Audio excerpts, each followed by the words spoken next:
कैसे खत्म कर दूं? नरेंद्र मोदी से नहीं कर रहा तो गिरफ्तार क्यों नहीं करता? अरे हम लोग आपसे कह सकते अरे हैं। तो तुम्हारे पास यह है तो पहुंचाने के लिए, इससे वही पहुंचाओगे कि मौलाना ने दिया भड़काऊ भाषण। शुरू करें सर, अभी शुरू करें। नहीं जी हटाओ, मैं सब बात चलो शुरू करते हैं। जी हटाओ तो बस, इसमें नहीं आ रहा, कैमरे में नहीं आ रहा। नहीं जी हटाओ तो बस।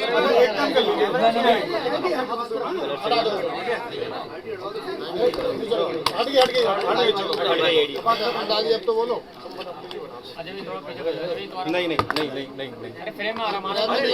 आवाज तो इसी से आएगी ना। मौलाना साहब आपसे जानना चाहेंगे, शुक्रवार को जो आपने धरने प्रदर्शन के बारे में कहा था, अब प्रदर्शन होगा, कब होगा, कैसे होगा, कितने लोग आएंगे, क्या कुछ की जानकारी दीजिए। अरे भैया क्या कर रहे हैं आप? सब खेल खराब कर रहे हो। बोलो नहीं कोई अब बीच में। क्या देश हित में कोई और फैसला लिया? बस और चीज जोड़ दूं, क्या देश हित में कुछ और फैसला लिया? ऐसा है, हम देश हित वाले लोग हैं और देश का अमन व अमान हमारी प्राथमिकता है। देश में अफरा तफरी का माहौल न बने, देश में भाईचारे का माहौल बना रहे, हिंदू मुसलमान टकराव की नौबत न आए, इसका हमने सबूत भी दिया। पिछले जुमे को हमने सबूत भी दिया। हिंदू समाज का जो कार्यक्रम था उसकी वजह से हमने अपनी तारीख हटाई। लोगों में नाराज़गी भी हुई लेकिन हमने उन्हें समझाया। तो हम मुसलसल,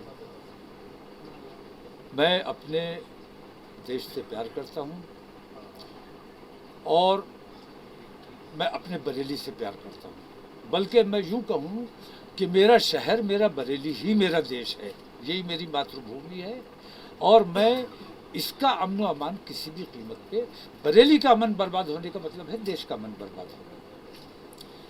तो वो लोग जिनके ऊपर देश की जिम्मेदारी है, देश के अमन व अमान की जिम्मेदारी है, देश की तरक्की और खुशहाली की जिम्मेदारी है, वो लापरवाही से काम कर रहे हैं। हमारा एहतजाज उनके खिलाफ है। हम नुपुर शर्मा की बात नहीं कर रहे, नुपुर शर्मा की गिरफ्तारी की भी मांग नहीं कर रहे। हम सिर्फ प्रधानमंत्री से इतना क्लैरिफिकेशन चाहते हैं कि उनकी पॉलिसी क्या है, वो क्या चाहते हैं, क्या मैसेज देश और दुनिया को देना चाहते हैं। एक जिसने अपराध किया है उसकी सरपरस्ती करने का मतलब क्या है, हमें इतना सा क्लैरिफिकेशन चाहिए। जिस दिन प्रधानमंत्री अपनी ज़बान खोल देंगे, अपने बयान जारी कर देंगे, उसके बाद हम कोई धरना प्रदर्शन नहीं करेंगे, कोई एहतजाज नहीं किया जाएगा।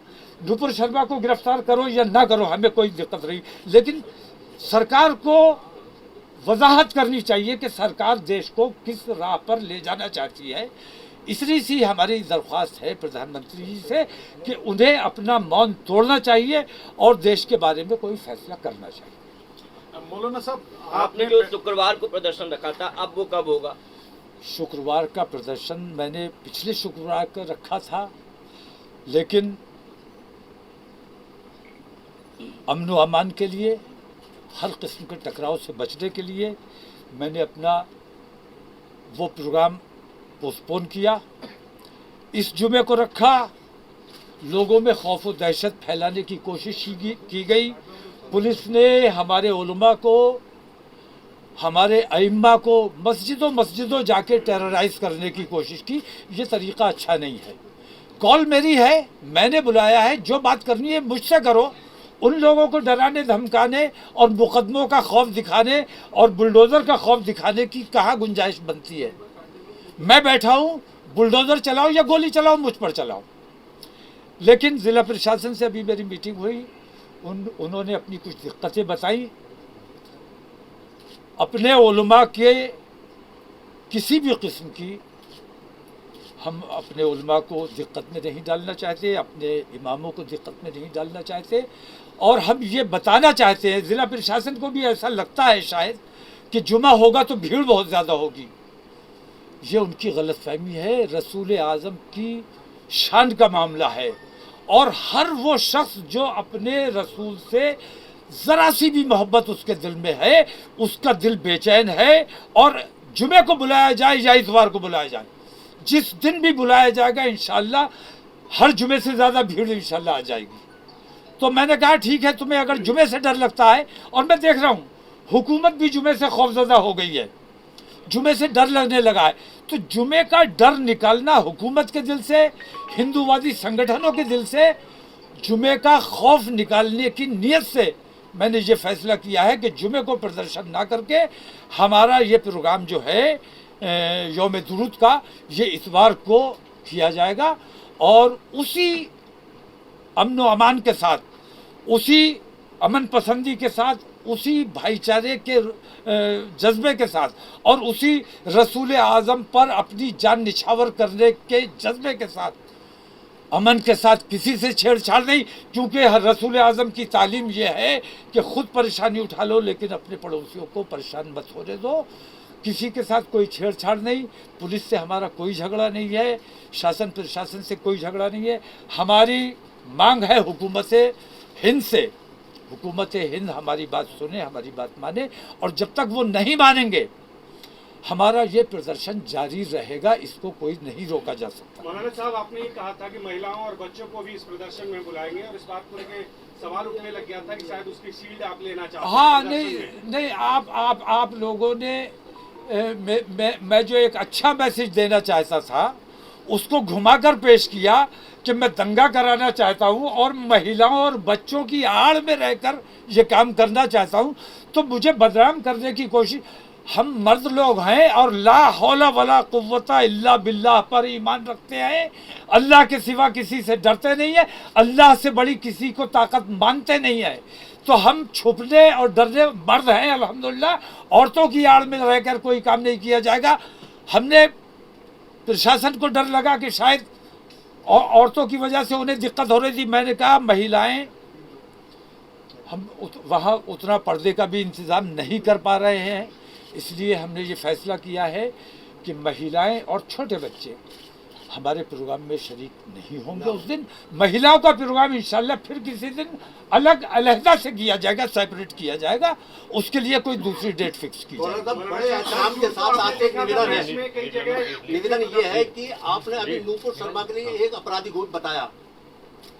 मैंने नहीं बताया, भारतीय जनता पार्टी ने उसे अपराधी माना। मौलाना साहब, आप क्या बड़ा दिल नहीं कर सकते, इस धरने को स्थगित नहीं कर सकते अगर धरना की बात है? क्योंकि आपने देखा कि भारतीय जनता पार्टी ने नुपुर शर्मा को निकाल दिया, FIR दर्ज हो गई, लेकिन जो IPC की धाराएं हैं उन्हीं के अनुसार तो कार्रवाई होगी। अब जब देश में जगह जगह दंगा फसाद हो रहा है, बमबारी हो रही है, तो क्या आप नहीं चाहते कि शांति रहे? बरेली में 2010-2012 में क्या सवाल एक साथ कर रहे हो? मुझे किसका जवाब देना है वो बताओ। मैं यही चाहता हूँ, पहले वो बताओ मैं ये चाहता हूँ कि मैं स्थगित कर दूं धरना। हम लोग यही भाई तुमने गांधी जी को ये मशवरा क्यों नहीं दिया था कि आप स्थगित कर दीजिए, आप कोई धरना प्रदर्शन मत कीजिए, आप कोई सत्याग्रह मत कीजिए। हम अपने देश एक मिनट अंग्रेजों से लड़ाई नहीं थी, नफरतों से, बुराइयों से, खराबियों से लड़ाई थी, गुलामी के खिलाफ लड़ाई थी, और हम गुलाम बन के रहने के लिए तैयार नहीं है।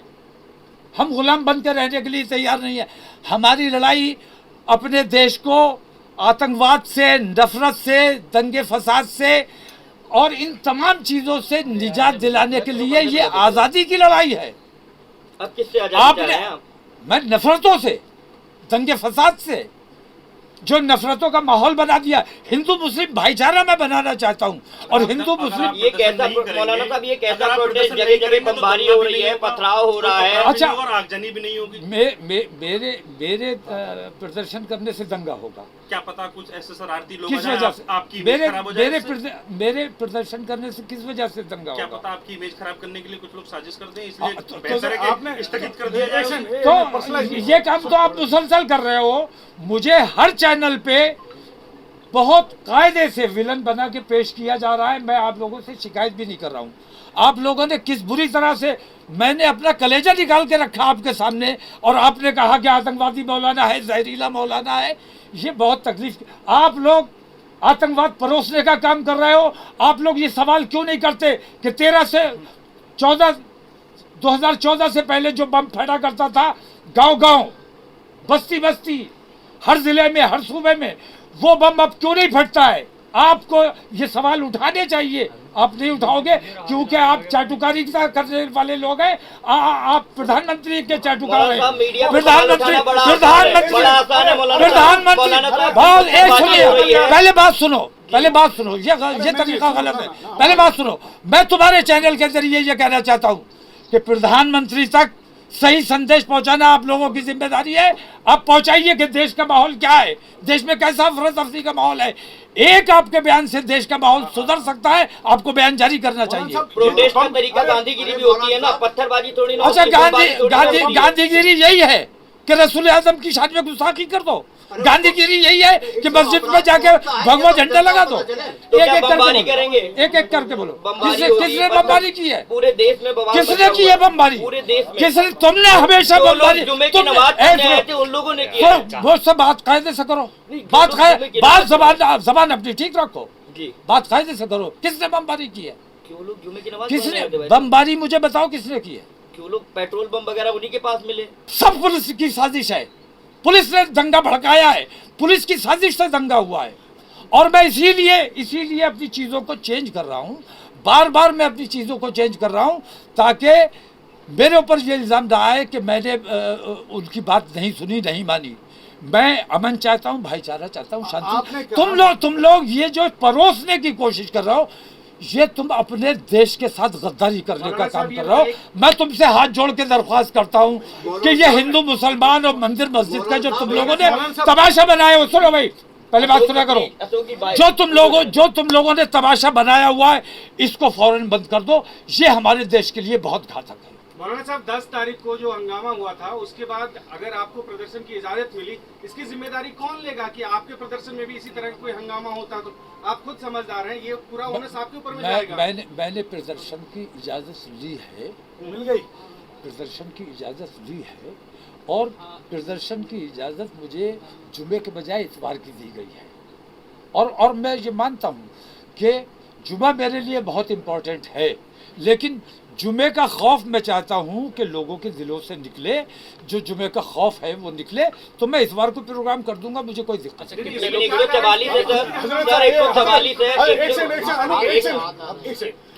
जैसा कि आपने कहा अभी कि भाई पुलिस ने दंगा करा दिया, जो जिन जगहों पे दंगा हुआ वहाँ पे पुलिस की भूमिका थी, आपने ये जो कहा, तो फिर अगर ऐसी आशंका आपको लगती है कोई और दंगा करता है, तो फिर इसको क्यों ना फिर इस चीज को टाल के कोई और रास्ता निकाला जाए? मैंने पुलिस और प्रशासन का भरपूर सहयोग किया है और पुलिस और प्रशासन से ज़्यादा मैं अपने बरेली के अपने हिंदू भाइयों पर ज़्यादा भरोसा करता हूँ, ज़्यादा विश्वास करता हूँ, क्योंकि वो मेरा किरदार जानते हैं। और मुझे यकीन है कि अगर मेरे इस प्रोग्राम में किसी किस्म की गड़बड़ कोई करने की कोशिश करता है तो मेरे हिंदू भाई उसे रोकेंगे।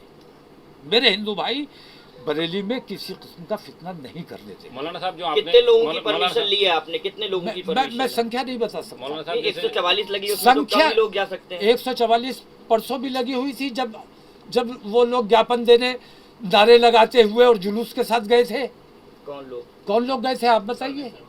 मीडिया के लोग तो आप हैं। बरेली में इतना बड़ा कार्यक्रम हो गया, मेरे खिलाफ ज्ञापन दिया गया, नारे लगाते हुए वो लोग गए, जुलूस की शक्ल में गए। 144 नहीं थी क्या? मेरे लिए 144 है। मौलाना साहब, आपका एक दिल्ली में आपका बयान है, दिल्ली में आपने बयान दिया, उसमें कहा है कि इस बेईमान हिंदुस्तान में हमें नहीं रहना है, इससे अच्छा तो हमें जेल में डाल दो।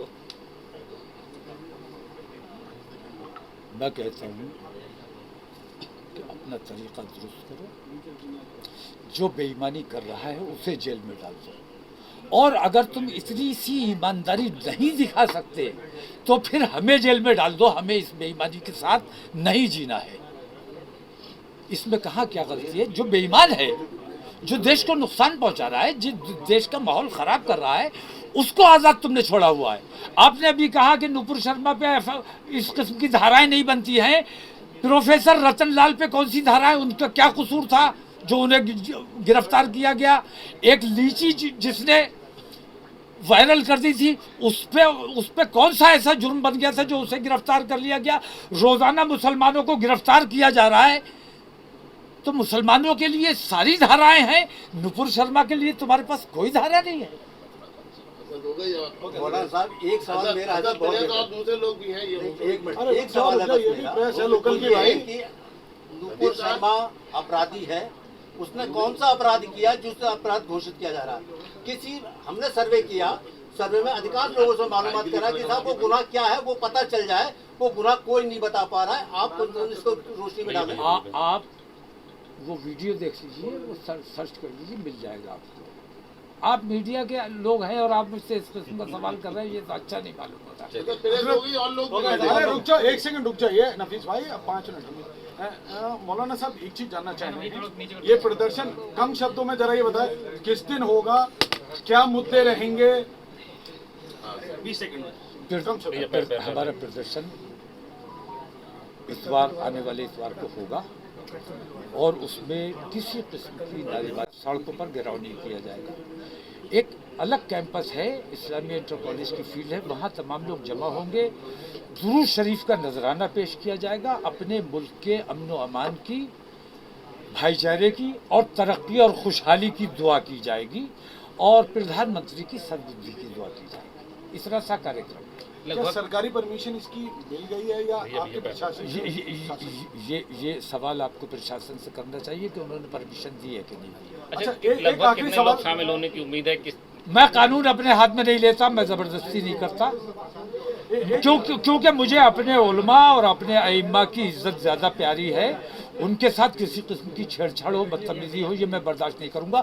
और अपने तमाम उलमा से और अइम्मा से भी मेरी दरख्वास्त है कि कहीं किसी किस्म की आपके साथ बदतमीजी की जाए या छेड़छाड़ की जाए या रोक टोक की जाए, आप बराह रास्त मुझे फ़ोन करें, बराह रास्त मुझसे रब्ता करें, जो मुमकिन मदद हो सकेगी इंशाल्लाह वो की जाए। एक आखिरी सवाल मौलाना साहब, एक वीडियो जो इन्होंने कहा, साथी ने वीडियो वायरल हो रहा है जिसमें कहा जा रहा है कि 2 लाख की संख्या, आपने कहा है कि 2 लाख लोग इकट्ठे हों और जिसमें देश में बेईमानी वाली बात कही थी, तो ये क्या है? मतलब क्या आपका आह्वान था या नहीं? ये हर जिले से 2-2 लाख लोग इकट्ठा हो, जेल जाने के लिए, मरने के लिए 20,000 आ सकते हो, जेल जाने के लिए 2 लाख नहीं आ सकते हो, क्या ये क्या बयान था, किस परिप्रेक्ष्य में था ये वायरल हो रहा है? अब ये कौन सा परिप्रेक्ष्य था? ये तो उस वक्त की बात थी, उस वक्त के साथ गई, उस वक्त सवाल करना चाहिए था। अब इस वक्त की जो परिस्थितियाँ उसके मुताबिक सवाल करेंगे तो ज़्यादा बेहतर मैं बता पाऊंगा। सवाल इसलिए मौलाना है साहब, कि जो वो मौलाना कहा जा साहब रहा है कि जो आप अगर 2 लाख संडे को- लोगों को बुला रहे हैं तो कुछ दिन भी हंगामा हो सकता है, इसीलिए आपने कहा था कि 2-2 लाख लोगों को बुला मैं संख्या निर्धारित कर ही नहीं सकता, मुझे अंदाजा नहीं है कि कितने लोग होंगे। मैं ये नहीं कह रहा हूँ कि 2000 आएंगे या 2 लाख आएंगे, 5 लाख भी हो सकते हैं, हो सकता है कुल 2000 रह जाए। मैं संख्या निर्धारित नहीं कर रहा हूँ, लेकिन जो आएंगे, जितने भी आएंगे, पूरे अमन के शांति के साथ आएंगे और शांति का और अमन का पैगाम देने के लिए आएंगे। और जो बेईमानी मुल्क में जारी है इसके खिलाफ एहतजाज करना हमारी जिम्मेदारी है और अपने देश के हित के लिए कर रहे हैं। मैं बार बार ये बात कह रहा हूँ कि मैं अपने देश को, मेरे देश के प्रधानमंत्री को दूसरे मुल्कों के सामने नहीं झुकने देना चाहता, दूसरे मुल्कों के दबाव में आकर, गल्फ कंट्रीज़ के दबाव में आकर, क्योंकि उनके रसूल की शान में गुस्ताखी हुई है, उनके भी दिल में ठेस है, तकलीफ पहुंची हुई है, वो भी एहतजाज कर रहे हैं। मैं चाहता हूं कि हम अच्छे हैं या बुरे हैं, सगे हैं या सौतेले हैं, हमें दुश्मन ही समझो, लेकिन हैं हम तुम्हारे देश वाले, देश के वासी हैं। अपने देश वालों की सुनोगे तो देश का सर दूसरों के सामने नहीं झुकेगा। महिला और बच्चों बस का- मेरे ख्याल से बहुत तो बुलडोजर को बोल देते हैं, अब उन लोगों के खिलाफ बुलडोजर चल रहा है जिन्होंने उस दिन भाई जिन लोगों के खिलाफ FIR हुई, जिनके खिलाफ बुलडोजर चल रहा है, ऐसी परिस्थिति ना बने, क्या देश हित में इस पर कोई फैसला नहीं होना चाहिए? क्या भाई मेरा मानना ये है कि जो निर्माण अवैध है